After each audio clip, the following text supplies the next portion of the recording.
Hey guys, how are you? It's Brandon Miller here from Maple Immigration. I wanted to do a really quick video and I wanted to address the travel restrictions for international students who are looking to begin their studies here in Canada. Now, the reason that I want to make this video is because we've been getting a lot of inquiries about this and there's been a lot of clarifications that are being sought. So I wanted to make sure that, you had some basic information here so that we could actually address some of those in this video. Okay, so just so we're all on the same page, on October 20th, 2020, the Government of Canada came out with a lessening, if you will, of travel restrictions for international students who have a valid permit to study in Canada at a designated learning institution. Okay, so there's also one more leg to that. They had to have an approved study permit from a designated learning institution who has an established and approved COVID-19 readiness plan. Now, I can tell you, I was actually very surprised. A lot of schools, specifically in Ontario, didn't seem to have a lot of these readiness plans done that were approved. When I looked at the Quebec ones, mostly all of them were approved. In Ontario, I think it was like 20 or 25 schools that I saw.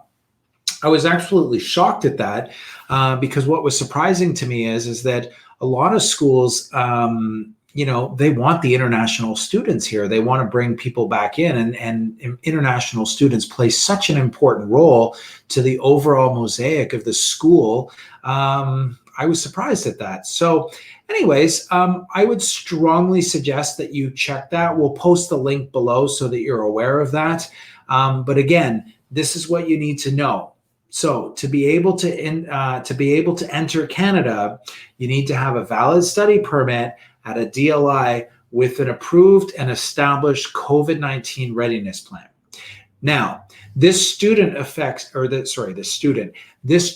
affects all students, no matter when they applied or where they applied from. This is important because there were some introductory provisions for people that had study permits that were approved prior to March 18th.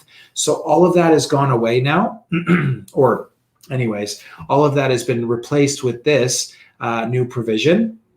And as long as you have that study permit and you're approved, you can travel. So can immediate family members.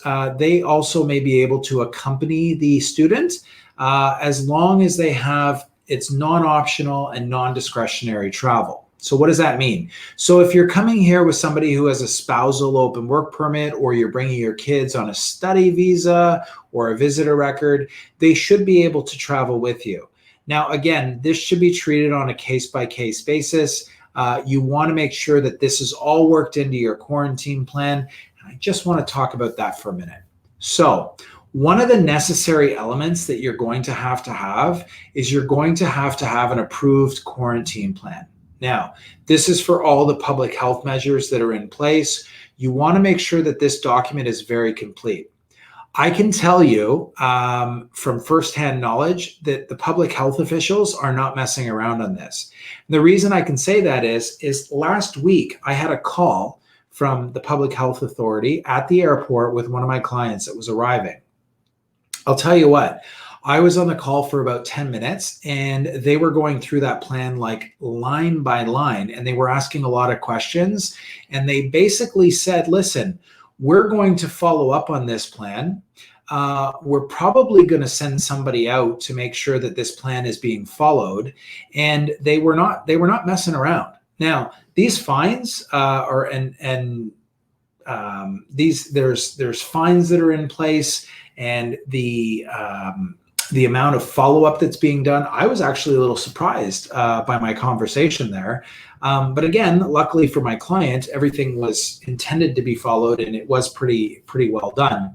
But I want you to know that you need to have a very thorough plan. You need to have a plan of where you're going to stay. You need to have a plan of how you're going to get there. And you also need a plan of how you're going to get food and how you're going to have things delivered to you and groceries and all of this stuff. Okay, so make sure that you have a very solid quarantine plan, because I promise you it is going to be scrutinized and it is a necessary document for you to have. Now, Canada is very committed to students. They want to make sure that students are able to come here and they're able to resume their studies or start their studies if they're just starting and not resuming from, say, an online or from a program previously. So again, these measures are in place.